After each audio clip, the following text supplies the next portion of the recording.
श्वसनीय अंगों में पहला आता है कि जनरल बॉडी सरफेस,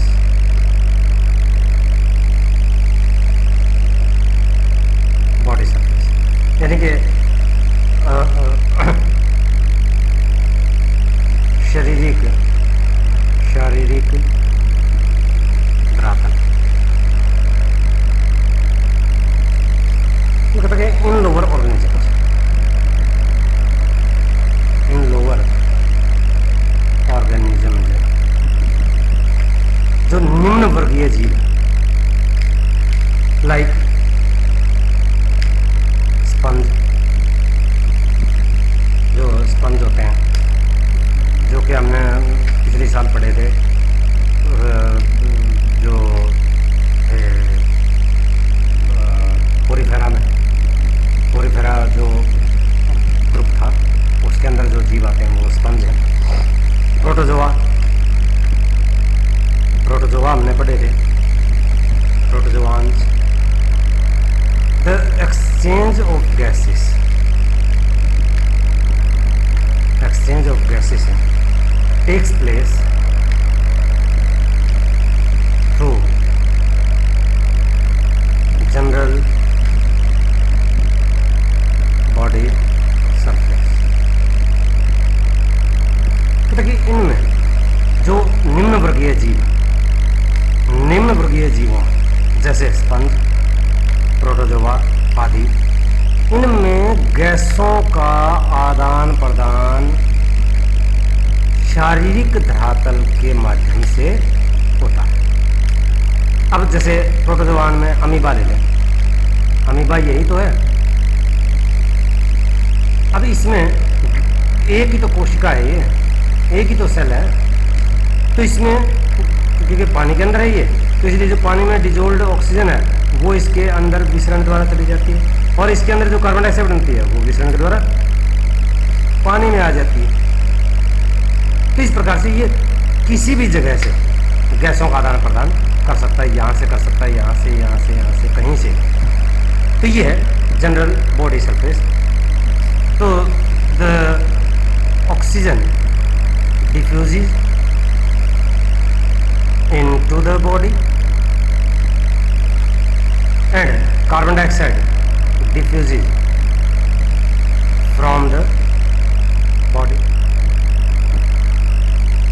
ऑक्सीजन शरीर में से, ऑक्सीजन बाहर से शरीर में, और कार्बन डाइऑक्साइड बाहर शरीर में विसरण विधि द्वारा चले जाते हैं। दूसरा है स्किन, त्वचा,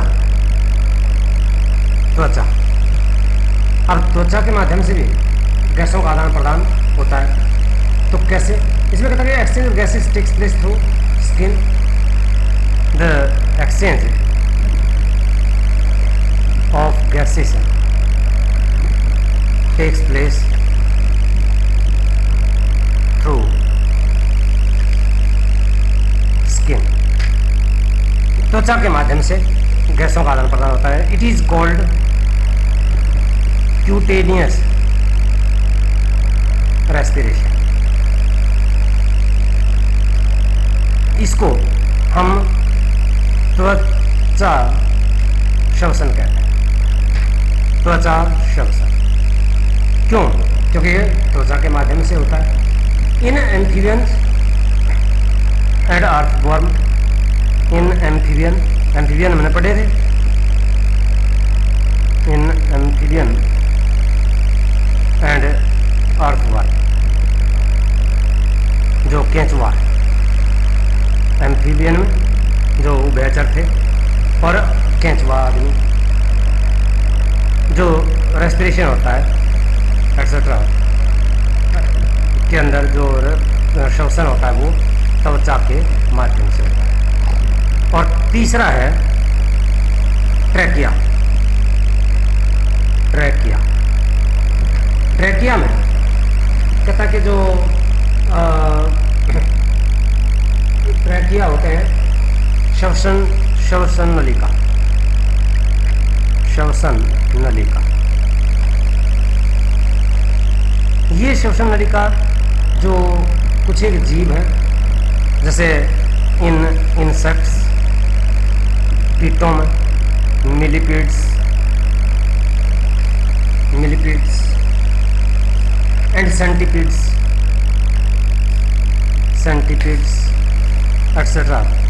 The exchange of gases takes place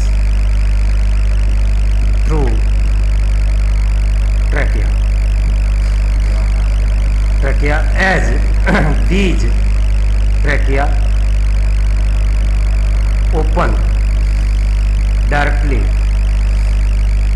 into the atmosphere, क्योंकि ये ट्रैकिया जो है वो डायरेक्टली एटमॉस्फेयर के अंदर खुलते हैं। अब जैसे मान लीजिए कोई अपने जैसे ये येलो वास्प है, ठीक है, मक्खी वगैरह है, इनके अंदर ये अगर इनकी बॉडी है,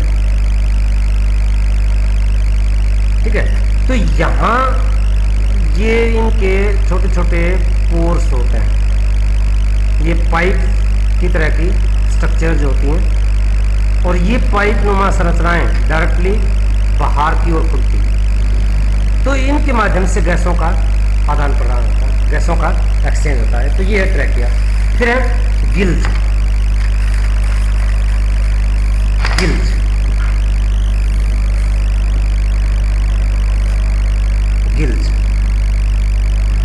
गलफड़े जिनको हम कहते हैं, गलफड़े।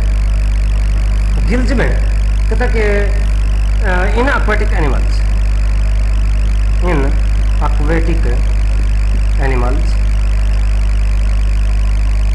like fish, prawn etc. मछली है, झींगा है इत्यादि, इनमें कहता है कि have these in aquatic animals the exchange of gases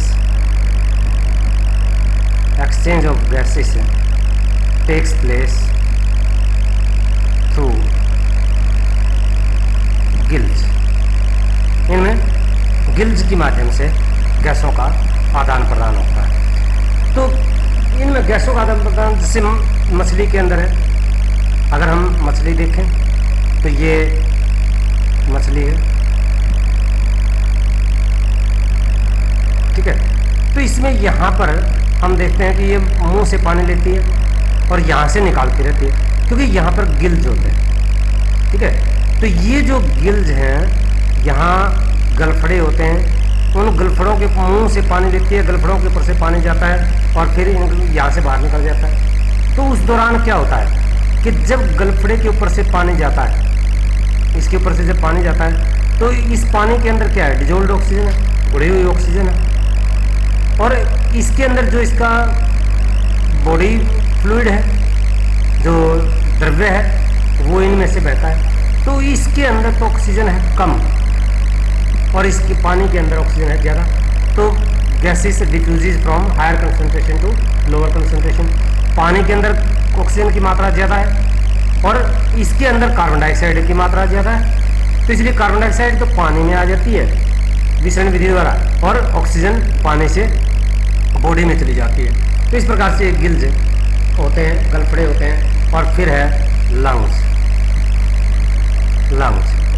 फुफ्फुस जिनको हम कहते हैं, फुफ्फुस। इन टेरेस्ट्रियल ऑर्गेनिज्म, जो स्थलीय जीव, in terrestrial organism lungs are present. स्थलीय जीवों के अंदर लंग्स होते हैं। तो these extract oxygen from the inhaled air. ये जो हमने अंतः श्वसन के दौरान जो वायु ली थी उसमें से ऑक्सीजन निकाल देते हैं and release carbon dioxide into the air and exhale it. ये उस एयर के अंदर जो फेफड़ों के अंदर एयर है उसके अंदर से ऑक्सीजन निकाल लेती हैं और कार्बन डाइऑक्साइड उसमें छोड़ देते हैं, जिसको बाहर निःश्वसन के दौरान बाहर छोड़ दिया जाता है। तो ये हैं विभिन्न प्रकार के रेस्पिरेटरी ऑर्गन्स। अब अगर हम देखें कि रेस्पिरेशन इन ह्यूमन के अंदर श्वसन किस प्रकार से होता है,